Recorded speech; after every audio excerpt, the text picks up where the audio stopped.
Hi everyone, welcome. We're just letting people join at the moment. Thanks everyone for joining us tonight.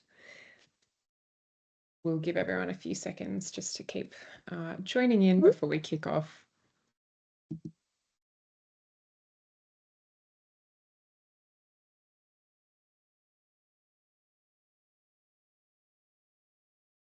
Welcome to those who've just joined. Okay, we're going to get started, everyone. I am Isabella Clark and I'm your host for this evening. And we're just so thrilled to have a great group here with us tonight. We've had over 100 registrations and we have people joining us from all across Australia and also internationally, including from China, Canada and the UK. So we're really thrilled to have you all here. This is the first webinar that Publica has run. So thank you.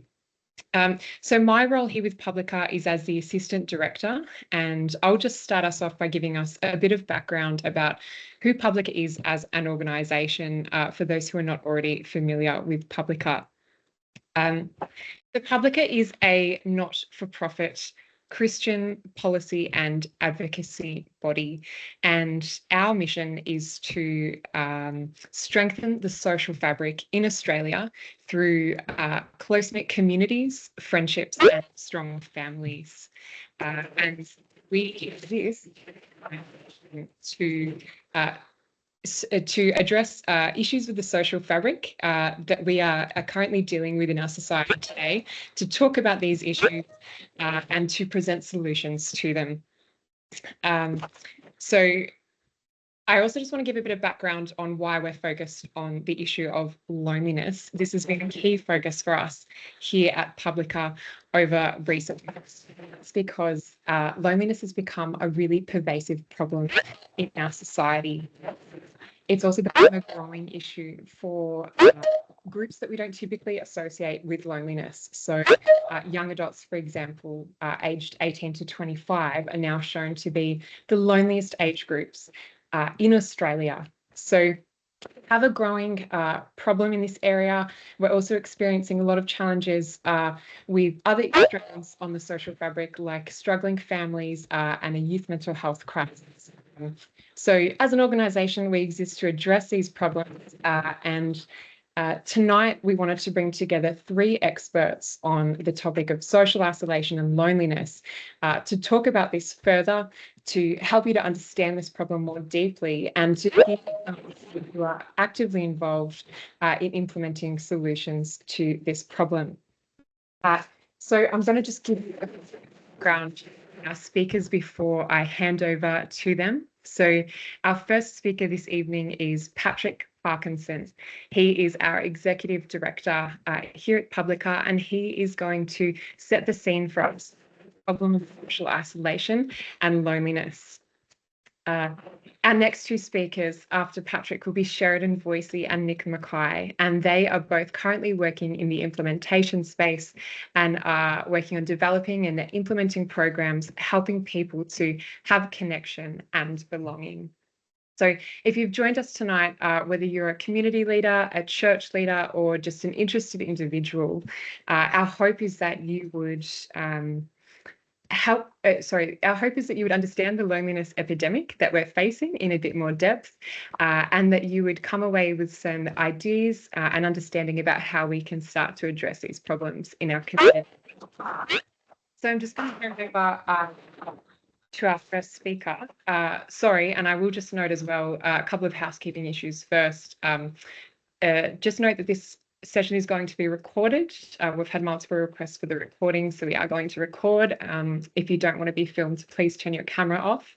And we are going to have some time for a question and answer session at the end. So if you have questions arise throughout hearing the speakers present, please just keep them to the side and we will have time for questions at the end. So Patrick, I will hand over to you as our first speaker. Well, thank you and good evening, everybody. It's great to have so many people here and from so many different places. Let me just do the traditional thing and share slides. with you. What I want to do really just to set the scene for us.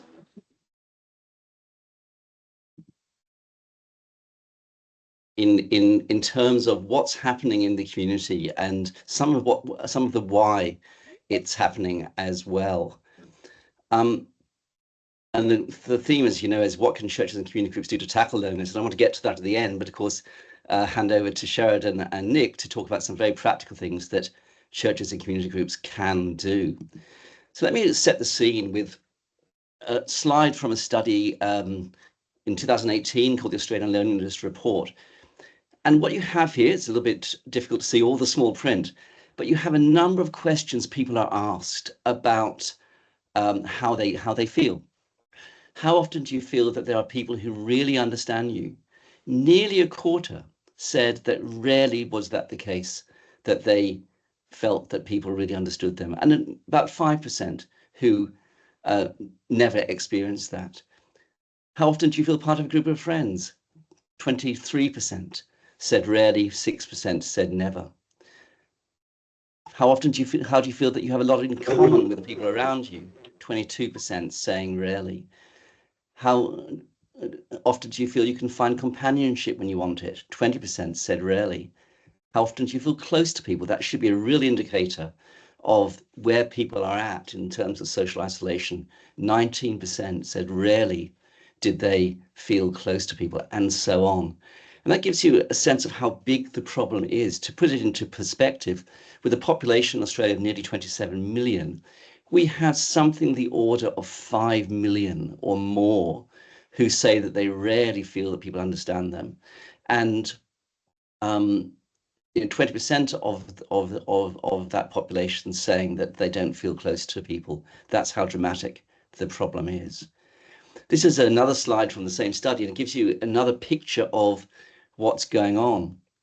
The number of people, the proportion who said that they got no support at all, those who'd had no contact at all in the last month with family, nearly 8%.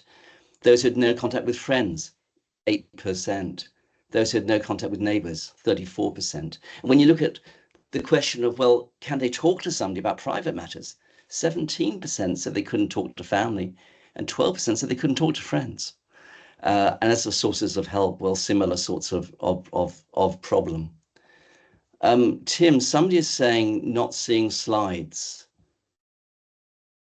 Is anybody else not seeing these slides? I think they should be sharing with everyone. They are sharing on mine, but I'll look into it. Okay. Sorry to somebody who's not seeing them, but the heavy data is at an end now. So what's going on? Broadly speaking, what we're seeing is that the consequences of diminishing community in the society. Think about this question. Outside of the workplace, how do you meet people and make friends? Well, outside of the workplace, think about what the options are. For some, it's playgroups, mums and toddlers groups, children's sports and other activities.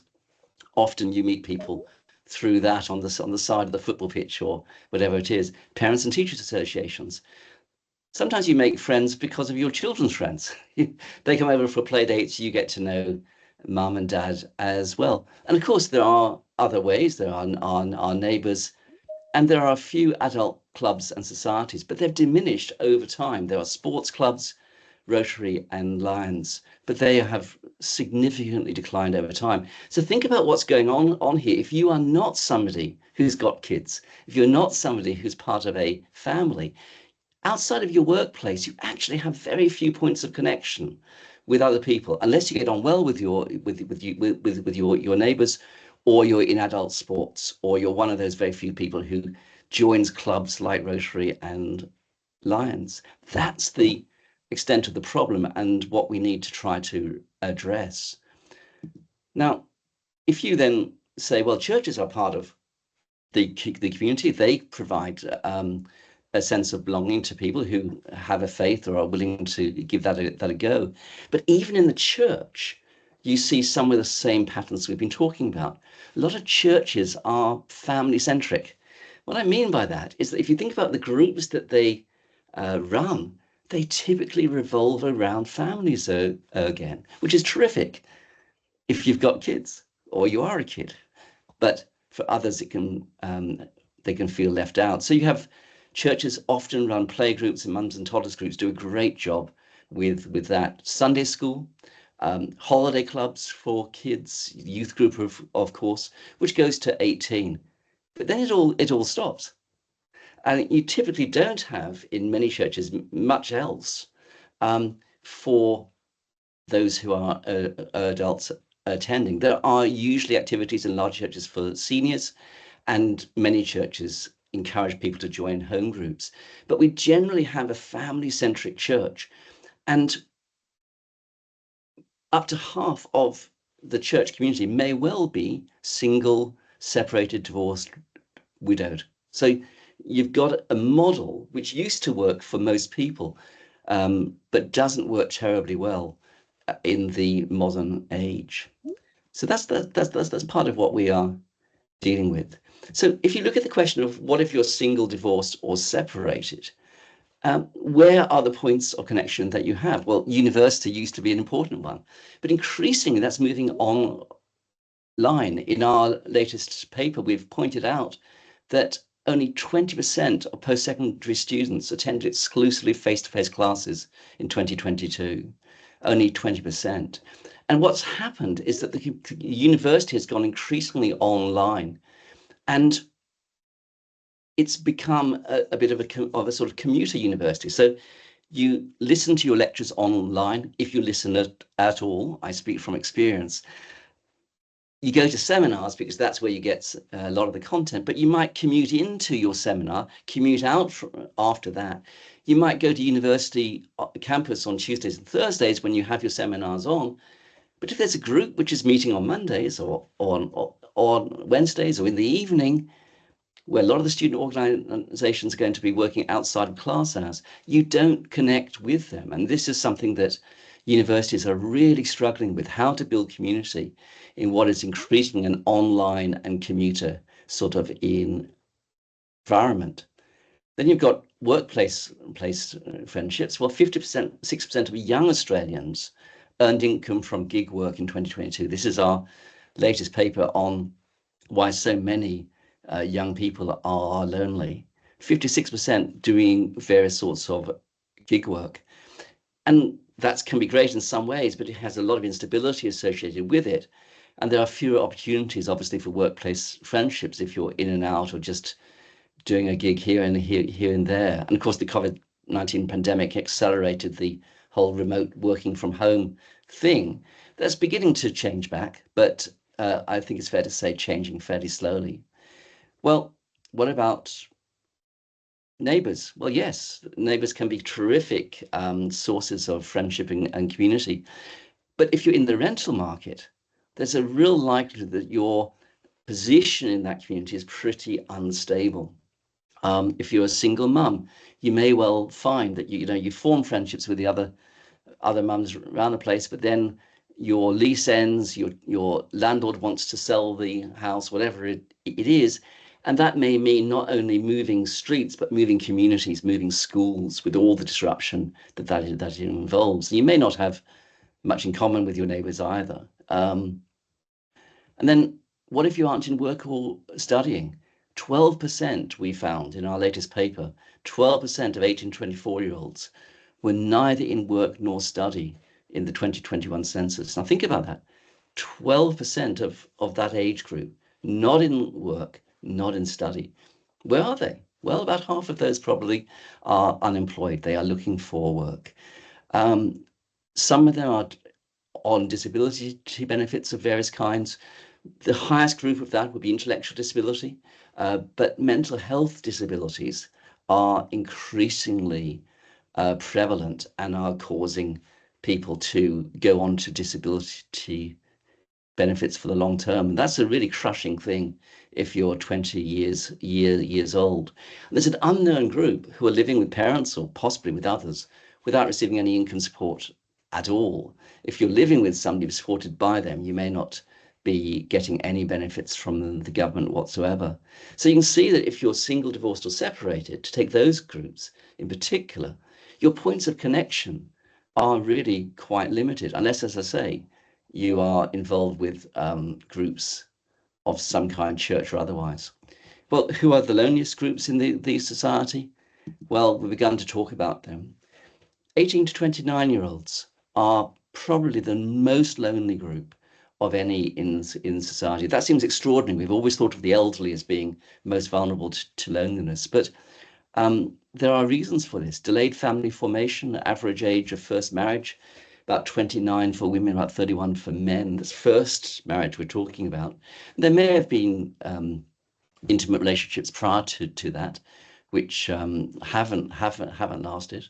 The transformation of the dating landscape, which I hardly need to explain to anyone, has had a profound effect on dating patterns and the ability for people to find permanent life partners.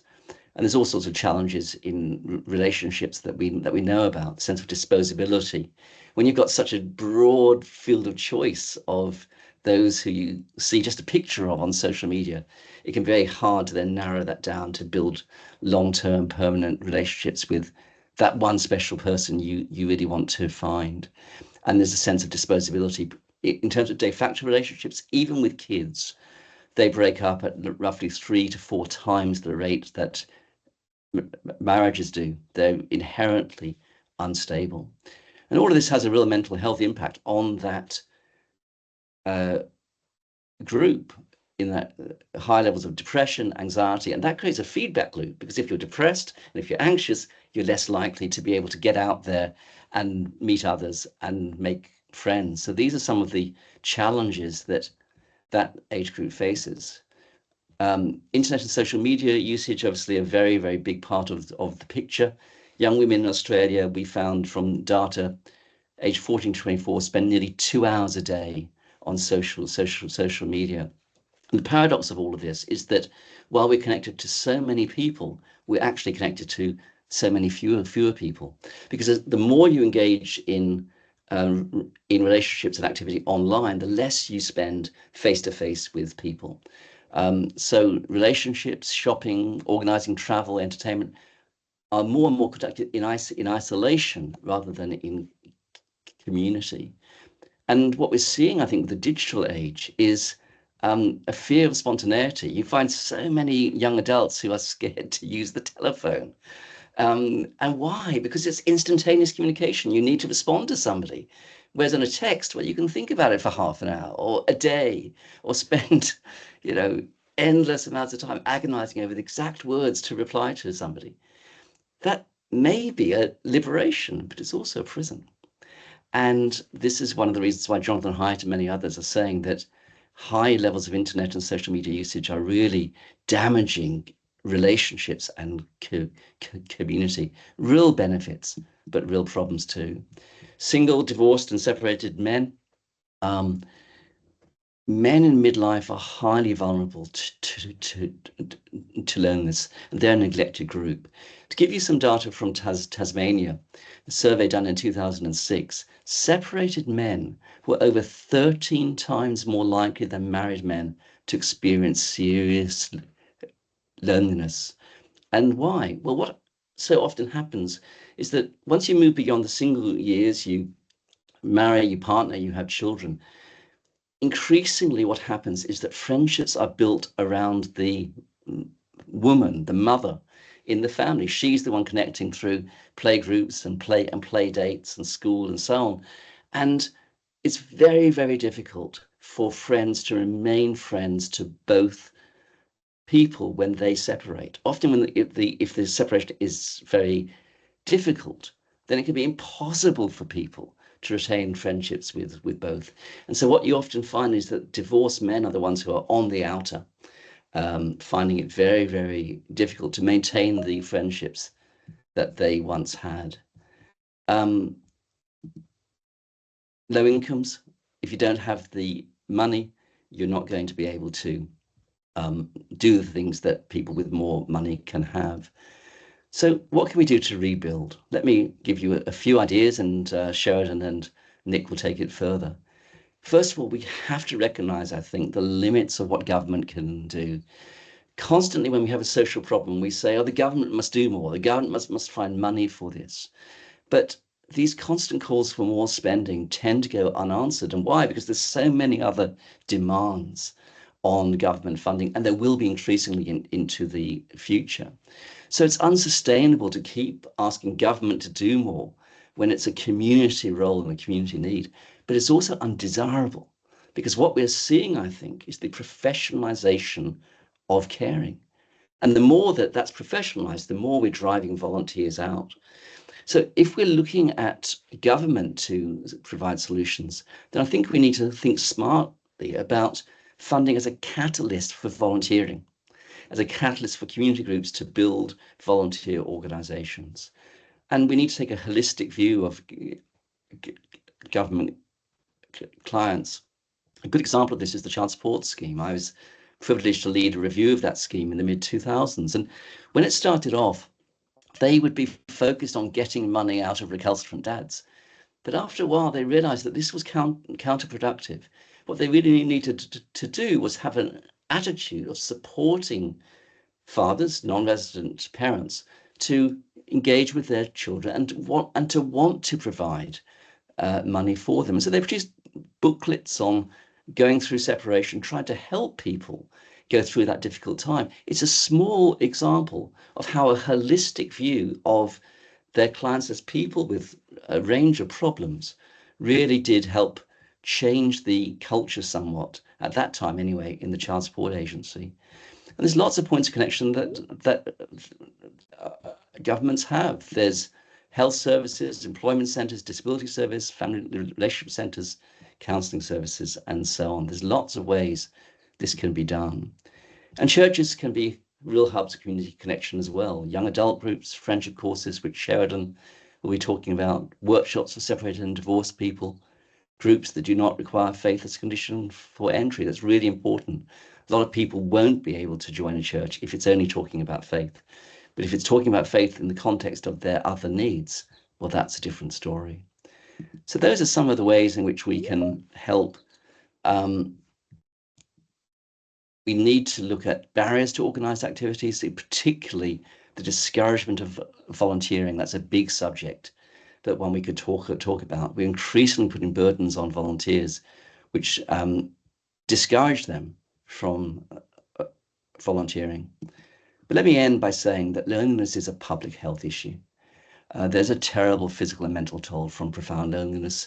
It affects the body, it affects the mind, it shortens people's lives, and it requires a coordinated response involving community leaders. If you think about how much we talk about the environment, climate change and these other issues, that's all good, but the social environment has been deteriorating rapidly, and we're not talking about that, which is why with Publica we are. Thank you very much.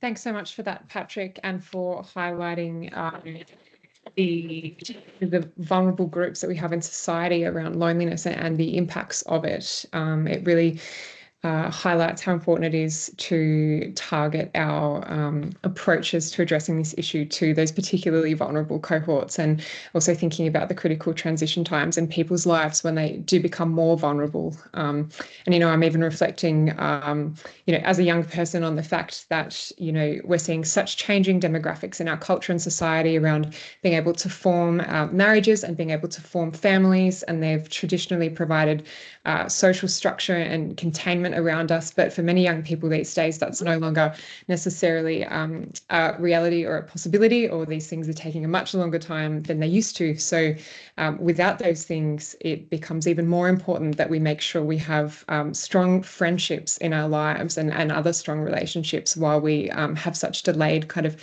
marriage and family formation patterns. So yeah, that's really interesting. We are going to now move on to hear from our second guest tonight, Sheridan Voysey. So Sheridan is an experienced author, speaker, and broadcaster. He currently presents the Pause for Thought program on BBC Radio 2. He's the author of 8 books, and he's featured in numerous TV, radio, and print outlets all over the world.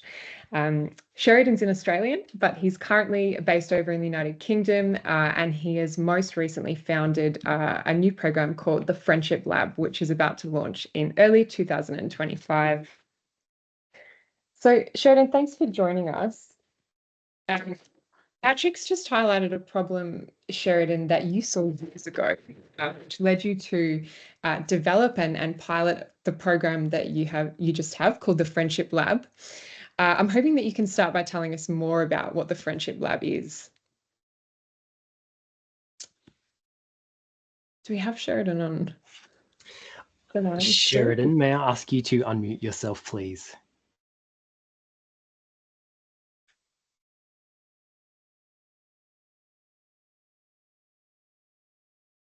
How about that? Will that work? Perfect. Good. That'll work. Been in radio for 30 years. Still can't unmute myself. That's just the way it is. Friendship Lab came about as a result of going on a retreat some years ago, 2019. And I was really kind of praying, reflecting on what the next season of my life should look like. And by the end of that retreat, I had a very heavy sense that I should really focus on loneliness and friendlessness.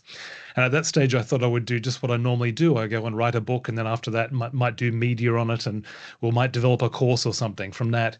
Very rapidly realized that the problem was just so great, as Patrick has so expertly laid out for us, just the sheer amount of both internal but also external barriers that we are facing right now in terms of social connection, that a book, even if it did well, just would never cut it. You mentioned some of the statistics there, Patrick. You know, over 23% of Australians who can say, I've got no one to talk to or turn to. Over 30% who say, I've got nobody who understands me. That's a deep longing of the heart. And I quickly realized that if we were going to make a dent on those figures, we would have to have something much more than a book. The book will come, but we're going to need something that would be pulling together a whole bunch of organizations. It'd be government support. It would be the kind of projects you've been talking about there, Patrick. It would be the kind of things that we're going to hear from Nic in just a second with their NAYBA program. It would be arts collaborations. It would be media collaborations. And it would be an evidence-based course that we can empower people with the friendship skills that they have never been taught. So that's where Friendship Lab has come about. Friendship Lab is a non-profit. Our primary mission is to empower adults with the wisdom and skills to make their friendships thrive. We have a personal vision that, you know, by 2034, most adults would have at least 3 2 a.m. friends. And a 2 a.m. friend is someone you can call at 2 a.m. when everything has gone wrong. Who can you call in that moment of kind of great vulnerability for you and great inconvenience to them? And our kind of core offering is an evidence-based course. We've spent about 3 or 4 years developing. We just had a pretty amazing pilot program that we had last year, 80 participants in 4 different countries. And we are now filming that, producing that, getting that ready for release in February. And the whole aim is to empower all of us with the wisdom and skills to make our friendships thrive. Oh, wonderful. Thank you so much for sharing that with us, Sheridan. I am curious, you've spoken at the end there about empowering the individual, and I know that empowering the individual is a really core component of the Friendship Lab. Can you talk to me a little bit more about what that really means? Yeah. Really good question, and a very important one, I think, for the context in which we are talking here. When we're talking about what we as churches and community organizations can do to bring some sort of change to those figures, some sort of change to all of these people who are just decaying inside because they don't have that social connection that we are born for, we are made for. We have a number of really important befriending programs in our various countries. In Australia, here in the UK, in the US, maybe less so. But these are such important programs where it might be a helpline where you can call. And if you're lonely, you can at least make some sort of audible contact with somebody else. It might be some sort of situation or organization like Blue Nurses, Blue Care, who will come and provide care and support. So we've got a variety of those things. what I saw is that we had a number of these kind of community reaching into the lonely individual projects, which were really important. And in 2018, the UK made headlines around the world for being the first country with a dedicated MP for loneliness as a result of the then Prime Minister, we've had a number of them recently, but the then Prime Minister Theresa May putting £18 million into a fund specifically to counter the social isolation pandemic that we'd had here. That's really good, really important. I thank God for all of those projects. But we don't really have anything that is there to empower the individual to reach back to society.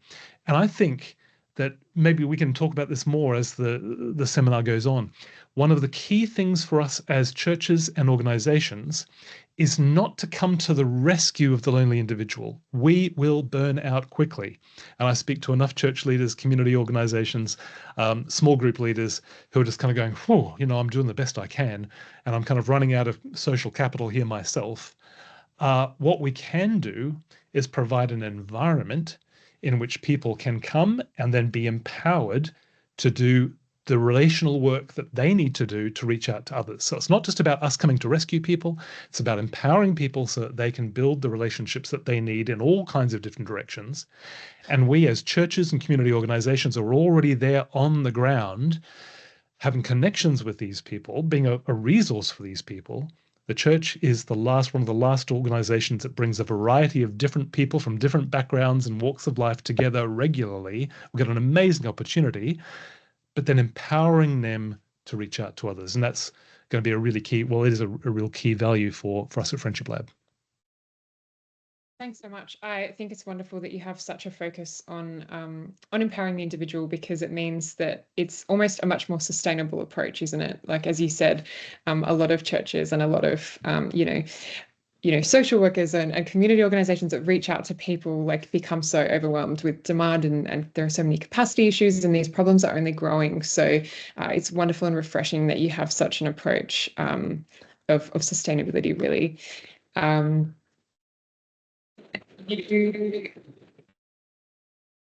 I would love to hear from you about what you think some of the challenges and barriers are that we face in making friends and in developing strong relationships in our lives. I've spoken to so many people recently who have expressed that they find it so hard as adults to make friends, and that's across the age spectrum. And so I'm keen to hear your insights about, what are the barriers that we really face at the moment? Well, for anybody who's kind of came and joined into this webinar a little bit late, I really encourage you to get the recording afterwards and go and re-listen to Patrick's section, because all the barriers have been outlined so incredibly there. There's a few that we can probably just maybe bring up under a certain number of headings. When you do the research into why it's so difficult for us to make friends as an adult, really it only comes down to a few. Funnily enough, it's not social awkwardness. While we all know people, and maybe indeed we are those people ourselves, for whom social awkwardness is just a very key reality. Nobody has kind of taught them how to reach out to others, how to be interested in others, how to ask questions and things. Actually, the big barriers are these. Number one is plain old busyness. We are just so busy, and that I get embarrassed sometimes, because here I am launching a non-profit on friendship, and I sometimes look at my diary and I've got to continually put into practice my own teaching. Physician, heal thyself. Go and do your check-ins, catch-ups, and meetups, Sheridan. Do 3 of those every week. That way you will build long-term, enduring, meaningful friendships. So number one is busyness. And when you look at the statistics, 18 to 24, there's a whole bunch of things going on there as to why they are so lonely.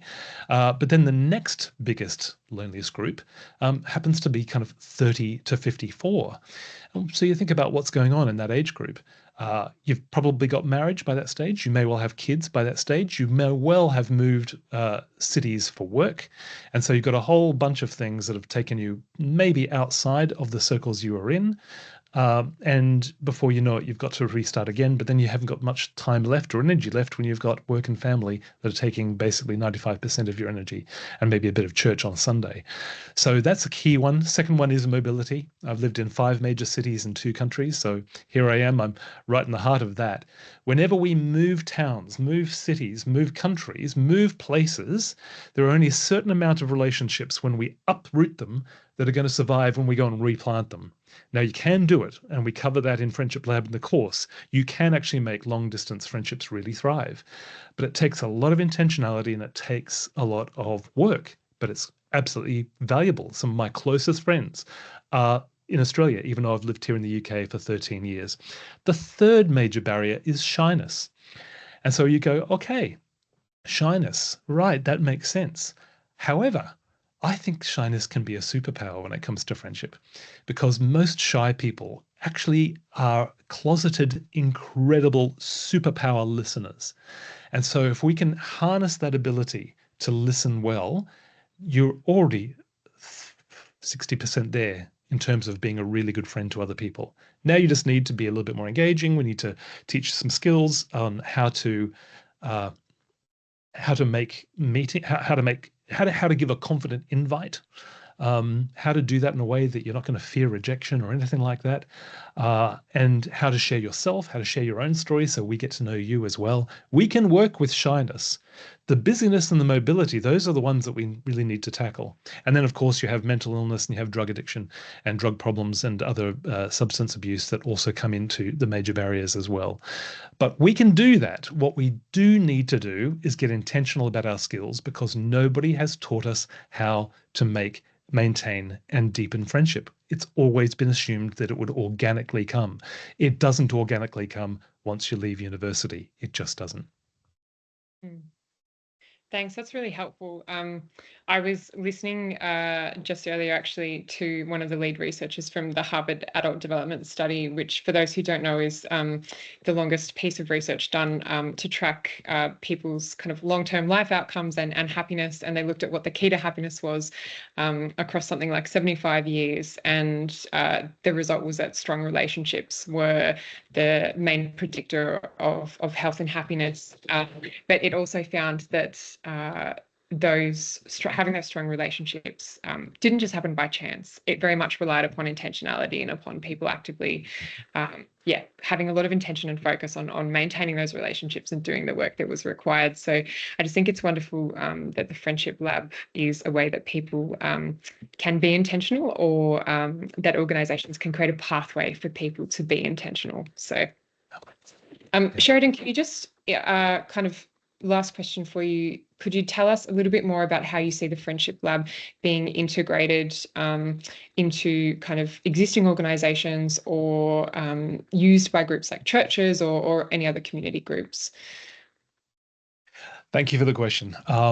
What we will do is on February the 27th, 2025, we launch our course in 2 formats, and that will be our on-demand course that individuals can do. I think we've already got 200 or so people that have registered for that, and you can do so now. And also our live onlines, which will be a series of live online events like this, which we will run a certain number of times per year. So that's for the individuals. Very soon after that, we will have a dedicated program for churches and community groups with a special leaders guide with a couple of training videos, so that you can then create that environment that we're talking about for people to come in and be empowered with those skills. And then look at you. You've just provided a room in which they can go and provide opportunities to put those skills into practice. I think this is just so key. We've got an incredible opportunity to connect in with a lonely world, and so many of the barriers that are there we can actually take away if we provide a welcoming environment. Friendship Lab is a Christian ethos nonprofit. The course does not have lots of Bible verses in it. There is one session in which I explore a wonderful passage of scripture, 1 Corinthians 13, because it just so happens to be the antidote to all of the key friendship barriers at an interpersonal level that you could ever find. Friendship is marred by jealousy, and it says, love doesn't envy, it doesn't boast, it is not proud. All of those things that make friendship difficult actually are really taken away when we embody 1 Corinthians 13. But that's as Christian as we get, because we see that the need is just so important. We need to provide an environment in which people can learn these skills. But what we found happen with our pilots, we had a couple of pilots run last year. One was in a Christian environment, but mainly secular people who came in. It was run in a shopping center. And as soon as people walked in and started doing that first session, they came up to me and they said, you know, I've done a bunch of these kind of courses before. And these were long-term unemployed people, people with maybe addictions in the past, all sorts of family breakdown. I've done a whole bunch of courses like this in the past, but there's something different about this one. There just seems to be a lot of love in the room. They felt something different. They kept on coming back. We had, I think, 90% retention rate of people who came for the full 6 weeks. At the end of that 6 weeks, nobody wanted to stop meeting. And so somebody said, well, how about we continue to meet? And we can continue to talk about friendship, or we could even talk about friendship with God, if you like. And they all said, yeah. So what happened is they then went on to do either an Alpha program or a Christianity Explored, and then they were introduced to the faith, the one who was bringing that love into the room. This is how I see Friendship Lab working. It is primarily there to help people inside and outside the church to make friends. And as a result of that, it provides a bridge to other eternal things as well. Oh, thanks for sharing, Sheridan. That's a really beautiful reflection on some of the impacts from the Friendship Lab. And unanticipated impacts, perhaps. That's really wonderful. And fantastic that it's such an accessible program as well. It sounds like it could really be applied, in such diverse settings. The fact that it was running in a shopping centre, for example. So thank you for providing us with the background on the Friendship Lab. And for anyone who's interested in reading more, as Sheridan said, there are a lot of free resources on the Friendship Lab's website. So please go and check that out as well. And we will link you to it after the webinar. Okay, so moving over to you, Nic, for another angle and take on implementation. Nic Mackay is the director of NAYBA, is an organisation that's focused on transforming cities and communities by assisting people in need. So Nic, can you just give us a bit more background about what you're doing with NAYBA at the moment? I was on your website recently and there are many, many projects that you're involved in. We'd love to hear a bit more about NAYBA and the projects that you're doing at the moment. Sure. Thanks so much, Bella. Thanks, Patrick, for the invitation, and Sheridan for sharing the amazing work that you're doing. So where to start with NAYBA? Well, as the name suggests, we help churches love their neighbour and transform neighbourhoods. We spell NAYBA N-A-Y-B-A, not because we didn't graduate high school, but because we're part of a global network, and so we seek to spell it phonetically so that it works in languages other than English. And confuses everyone who does speak English. But we do three main things in our work in Australia, and we have our three M's that we talk about. So measurement, menu, and mobilise. So we help churches to measure the collective social impact of the work that they are doing in a geographic region. So we have something called the Neighbour Impact Audit that basically brings together the whole faith community in a particular region and helps to quantify the existing efforts that churches and faith groups are getting behind in order to be able to love the neighbour and provide services for those who are most in need, and be able to articulate that in facts and figures in order to not only build a greater sense of unity and collective endeavour across the faith community, but also to open dialogue and doors with other key stakeholders in the community, particularly local councils and medical services, police, and others. So that's our work in the area of measurement. We also have a menu of what we call neighbour recognised projects, so examples of best practice in church-led community engagement, because I think a lot of times as churches and faith groups, we have best intentions. We really want to do something to be able to serve and respond to the needs that we see in our community, but we might not know how to go about doing that. And so to have tried, tested, scalable, replicable programs and initiatives that churches of all shapes and sizes can pick up and run. We have found can be really, really useful. And then the final area of work that we do is around mobilising the church across Australia to respond to the key social issues of our time. And one of those is the issue of mental health, and then the associated challenges around social isolation and loneliness. And so particularly over the last year, 2 years, that's been a real area of focus for us, is thinking about what is the unique role of the church in helping to address these issues within our community. What can we do that perhaps nobody else can? And how can we assist those who are already at work in order to be able to try and address these issues that in many cases are either a cause of or a symptom of almost every other social challenge that we might see across our community. So people are more likely to experience mental ill health if they are struggling financially, if they are battling with addiction, if they are experiencing some form of domestic and family violence, and vice versa. Mental health can also be a cause of those situations as well. So there's much work to be done, and that's become a particular area of focus for us as well. Thanks for sharing that, Nic. And you're right, those issues are so complex around mental health. Nic, I know that NAYBA has recently produced a report which did identify that mental health and social isolation were the top 2 issues that churches are needing to address at the moment. Can you tell me a bit more about the report and the key recommendations that you made? Sure. So I need to distinguish between the reports because we've produced quite a few. So we have, as I mentioned, these things called the neighbour impact audits that measure the existing work that's happening in different communities. And we've done 8 impact audits along the east coast of the country. And then our most recent was a statewide audit of Tasmania. And in almost every one of those audits, we found, as you said, Bella, that mental health and then social isolation and loneliness were among the top social issues that the churches were seeking to address in their local context. And that wasn't surprising, given all of the data that we know exists in Australia, much of which Patrick has already shared.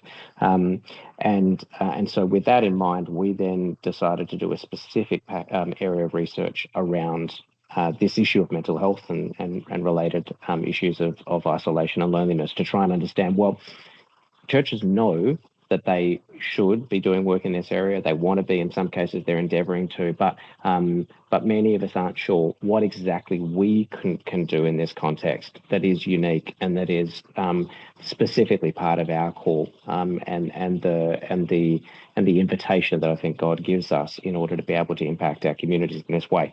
And so we did then a specific piece of research into the role of the Australian Church in addressing mental health. We interviewed 40 experts from around the country and some international, so a range of local church leaders, theologians, practitioners, people with lived experience, in order to try and answer this question: what is our role?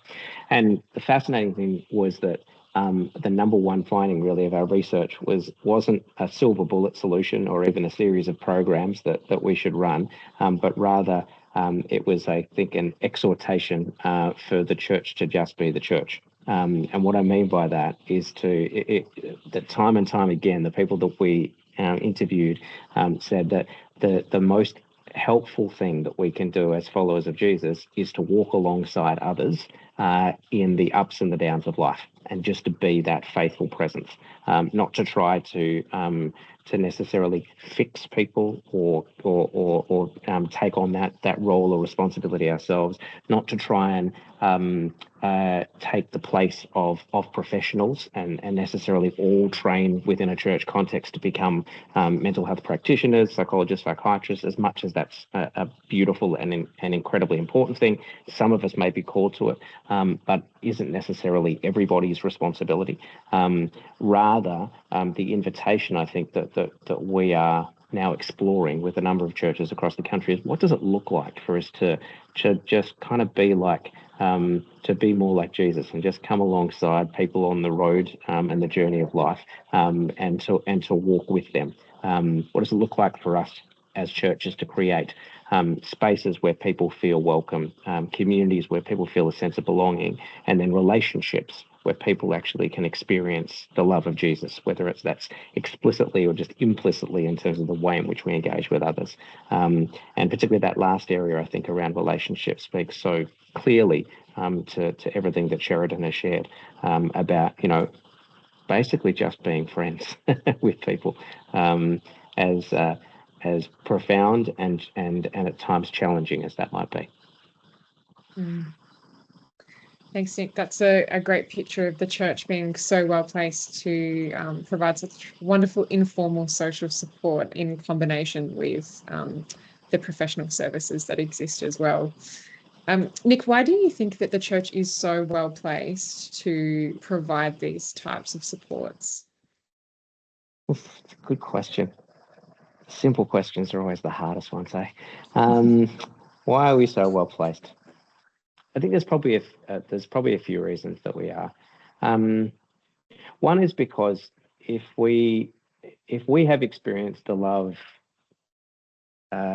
forgiveness, welcoming arms of Jesus ourselves, then we should be filled to a point where we are both able and willing and want to share that with others, And so I think there's that sense of like, why we're uniquely placed, because we've hopefully experienced his love and we want to share it with others. And that doesn't necessarily need to be, explicit evangelizing. It can take that form, and that's an important part of the Christian journey as well.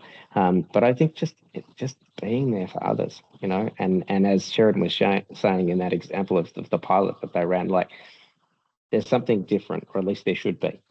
In terms of when we as Christ followers get together and do something or seek to reach out into our communities, because it comes with that sort of agape love, not a responsibility. It's not a paycheck. It just actually comes from a place of deep conviction. And so I think that's something that is unique and powerful about the church and why we're uniquely placed. And I think we're also there's probably two other things that come to mind. We're uniquely placed to do that because the church, unlike most institutions and organisations, is present in every local community everywhere in the world, certainly everywhere in Australia, right? And so what other body, and I mean that like in the spiritual sense as well as the kind of formal sense, has the ability to actually meet almost anyone anywhere where they are and seek to provide for them and be filled and encouraged by them as well. And that's why there's this sense of a need for, I love so much what you were sharing, Sheridan, about that need for empowerment, because there has to be reciprocity within these relationships. It cannot be about us as Christians going and helping others because we've got it all together. There has to be a sense of, there has to be a posture of humility. There has to be an openness. There has to be a willingness to see the way in which there has to be a desire to see God in those other people and hopefully for them to see him in us as well. And like actually the nature of our friendships and our relationships can be a kind of a spiritual experience when we open ourselves up to that and the way in which God might have uniquely created those people that we're seeking to walk alongside. But I think so I think what makes us uniquely placed, or why we're placed to do it, is because we've experienced this sort of love already, and we can show it to others. We're present everywhere through the church, and so we have that ability. And I think the final thing is because like we're also, as much as we might be Christians, we're also human. And so why are we uniquely placed? Because many of us have and are experiencing and dealing with these issues ourselves. I've had my own personal journey of mental health, and ill health has been long and winding and challenging and beautiful and all at the same time. And I think that like we shouldn't. The risk can be in the church and the Christian context to think that once you come into the church, once you come to Christ to have a relationship with Jesus, that suddenly you will have it all together, and then you're called to go and like provide for others. There should be a transformative element to the process of coming to faith. We should be transformed by being in community with one another in a local church environment.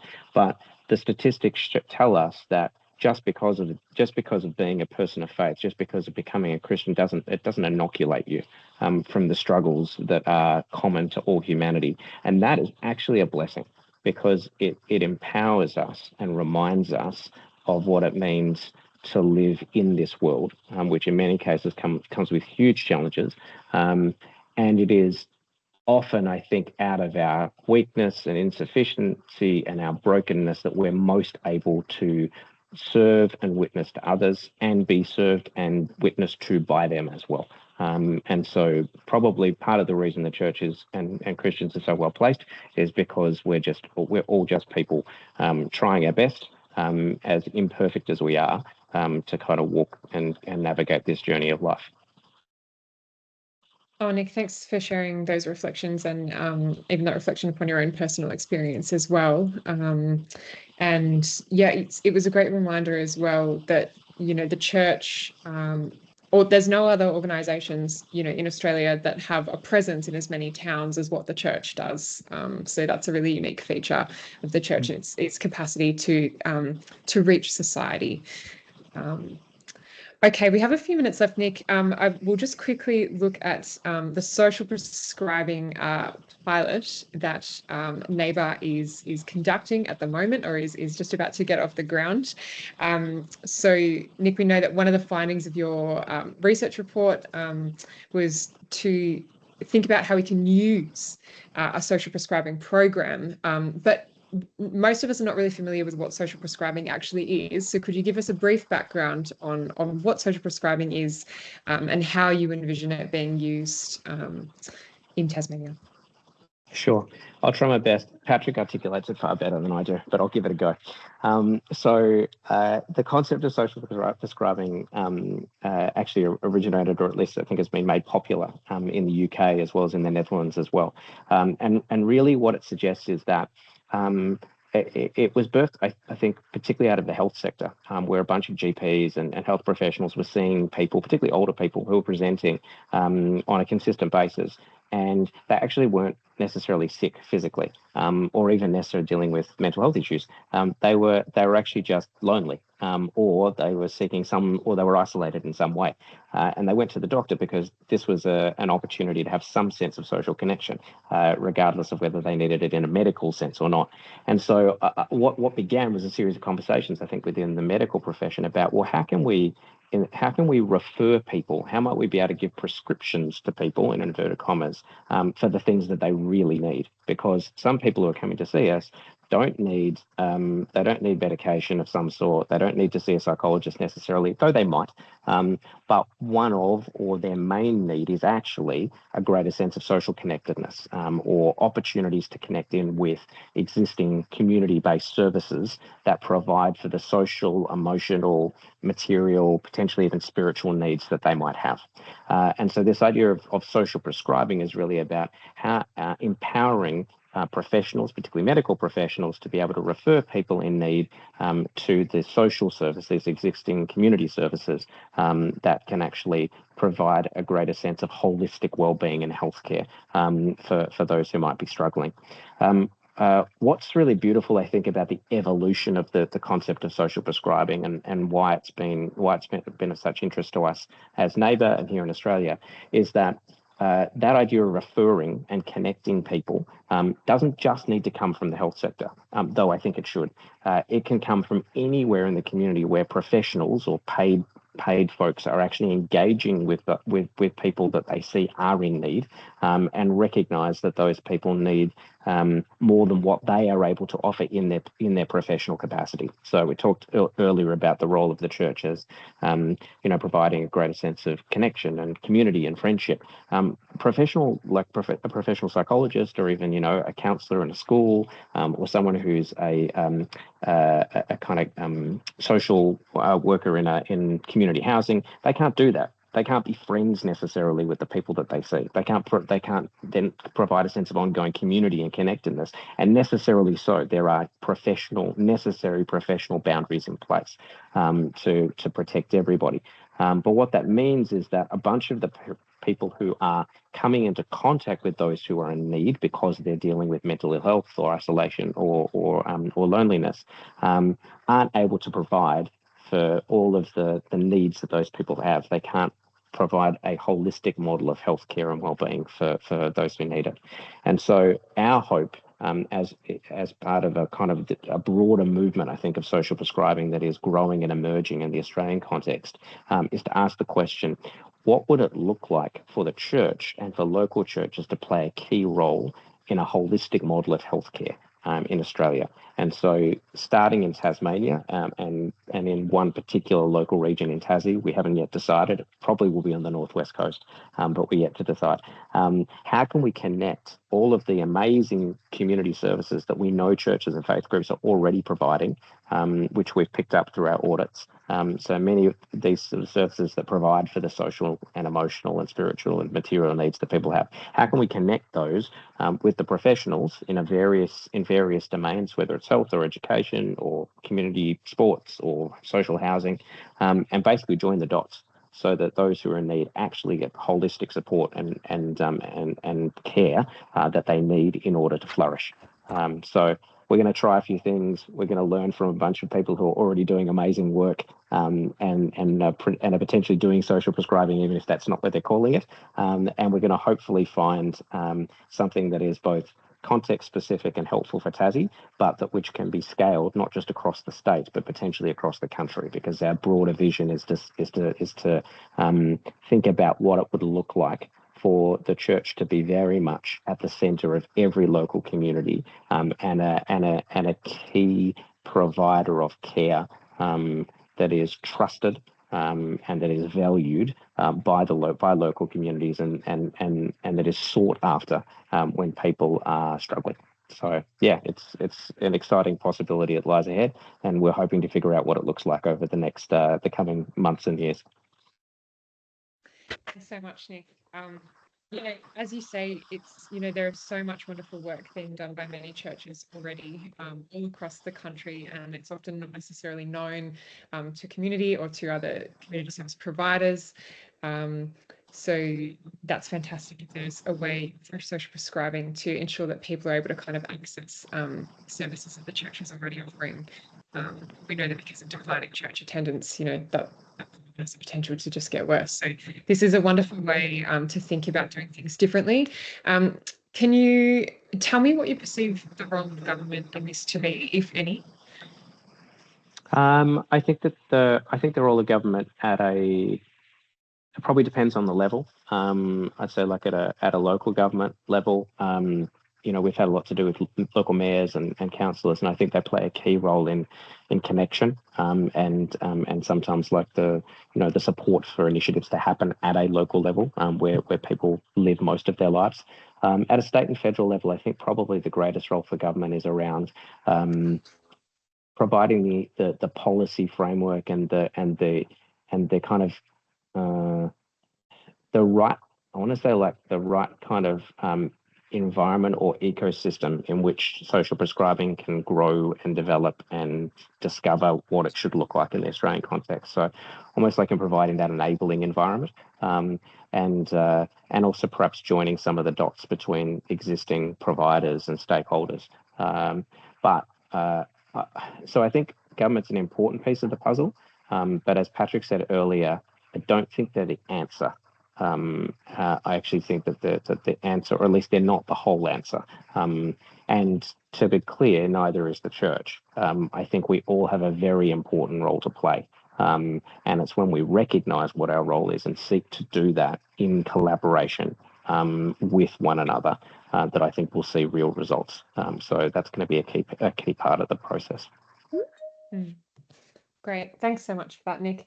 Okay, I'm conscious of time. I think we have about 5 to 10 minutes to take questions now.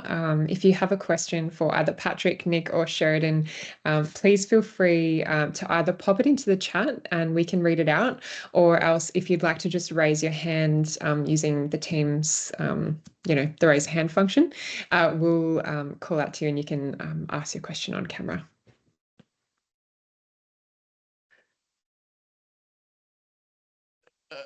But one of the questions in the chat was about attendance at the Friendship Labs. What is the percentage breakdown of those who contact Friendship Labs? I wonder whether Sheridan can give us some idea of who comes to these pilots that you've run so far. Mm.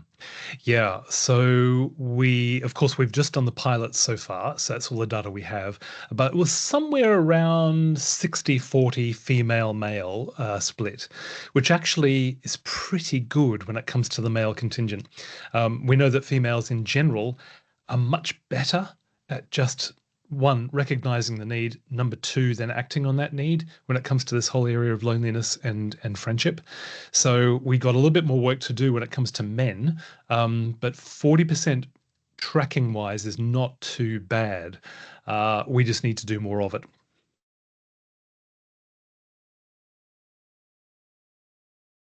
Thanks, Sheridan. Are there any other questions?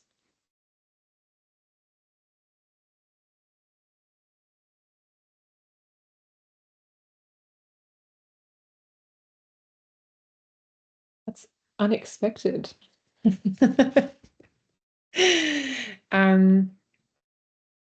Okay. Oh, there we go, Ben. There is a question. Okay, so Ben has said, I'm curious about what resources in the Friendship Lab would be suitable for high school students. Yeah, thank you for that question as well. And my experience with Q&As, by the way, is just once somebody asks a question, a whole bunch of other people say, well, yeah, I've got a question too. So just start pushing them in, pouring them into the Q&A thing, and we'll get to them as soon as we can. We have had so much interest on just that question that while we are focused on adults for this present moment, we are going to rapidly be moving into some sort of development for high schools and also for university age. Now, the current course that we've just filmed probably will actually be able to span 18 to 25 pretty well. We're going to give that a bit more testing. But I've got a wonderful co-host, Gemma Hunt. If you've seen the Alpha course, she's the co-host of the Alpha course. If you're here in the UK, you would have seen her in BBC, CBeebies, and various TV programs. She's done a whole bunch of stuff in Australia as well. So I think that particularly Gemma's involvement is going to be able to really reach Gen Z. But in terms of high schools, we're going to be actually getting together a group of educational professionals to then take the course and then see how it could be readapted for high school use. We've got about 4 or 5 schools and networks of schools that all have been knocking on our door saying, please, can you provide something? So I think that'll probably be a 2026 thing that we'll be looking at. But if you are in any way interested, then please drop me an email. friendshiplab.org is our website. Yeah, I would love to have your involvement in it because there's a huge need. Get them early, we'll actually be able to have those skills transfer right through into adulthood. Sheridan. The next question is from Craig, who said, running intergenerational programs with older people over 65 and preschoolers, we have trouble recruiting men. Any suggestions to recruit men to help run those programs? Is that directed to anybody in particular? Any of you guys could answer that. I'll give the other guys a turn. It's work directed. I think it's a much bigger problem with involving men generally. If you look at parenting courses, this kind of thing, it tends to be much harder to attract the men than the women. Some of that, of course, is about being busy in the workplace and long commutes from work to home and back and so on. But yes, I think it's just a challenge we have to accept. There's going to be more effort required to recruit men and find avenues to persuade them to do so.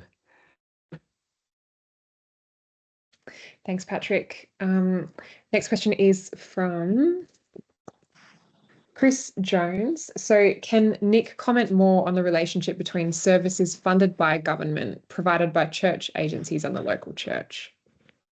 Sure. Thanks, Chris. That's a great question. And it's something that we're keen to explore further because I think that it's actually, I've talked a bit about connecting local church services with community services with professionals. But I think that the role of Christian agencies, so Anglicare, Catholic Care and the like, and other kind of larger ministry parachurch organisations is critical. And particularly for those who might not be able to access professionalised services because of affordability issues. Like in many cases, agencies, church-based agencies are the answer to that. So I think part of what we've got to try and work out with this pilot in Tassie, and I dare say more generally, is how do we not only connect local church services with professionals, but also how do we join up and connect the range of Christian services that are being provided in many different shapes and forms. The one good, really powerful example that we've come across, and it's still an evolving initiative, is called Friendly Faces, Friendly Spaces on the Gold Coast. And that was pioneered, it's been pioneered by the Uniting Church there, but basically looking at ways that the various kind of community-facing members of the various expressions of the Uniting Church, whether it be a local church foyer or kind of like reception, or whether it's an op shop, or whether it's Uniting Care, how they can recognise, respond and refer people in need to the best and most appropriate services within the Uniting Church network. So it doesn't, just because somebody turns up to an op shop may not be the best. What they might actually need is to attend a mums and bubs group down the road at the local church, or if they're really struggling with their mental health, they might actually need to be referred to Uniting Care or the equivalent in order to receive counselling. So I think there's a lot of work for us to do in that environment. I don't know the answer, but I think there's a critical role for everybody to play, and we need to get better at joining up the dots. Okay. Patrick, I feel that the next one may be for you. This question's from Tim. How do we avoid professionalism creep so that we keep our main thing our main thing?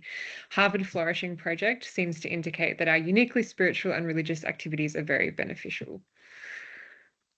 Well, I think it links to the question that Chris Jones asked, and that is, how can we connect those professional services with the local church?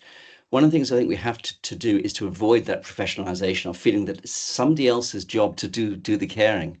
And that's been the pattern, hasn't it? In the last few decades, we've increasingly said, oh, well, Anglicare is doing that, or Catholic Care is doing that, or St. Paul's doing that.